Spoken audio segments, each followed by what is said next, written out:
निलेश राणेंनी भाजपच्या कार्यकर्त्याची बोलती बंद केली। निलेश राणेंच्या कारवाईवर किशोरी पेडणेकरांनी ही प्रतिक्रिया दिली आहे। सत्ताधारी असून एकमेकांचे वस्त्र काढणं हा ड्रामा असल्याचं पेडणेकर म्हणाले। उघडपणे भाजप पैसे वाटतो हे निलेश राणेंनी पाहिलं असंही किशोरी पेडणेकर म्हणाले।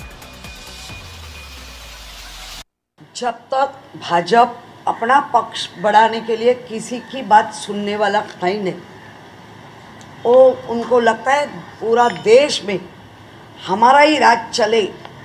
जिन्होंने ये राज चलाने के लिए खुद का घर जला के जो गए हैं, जैसी करनी वैसी भरनी।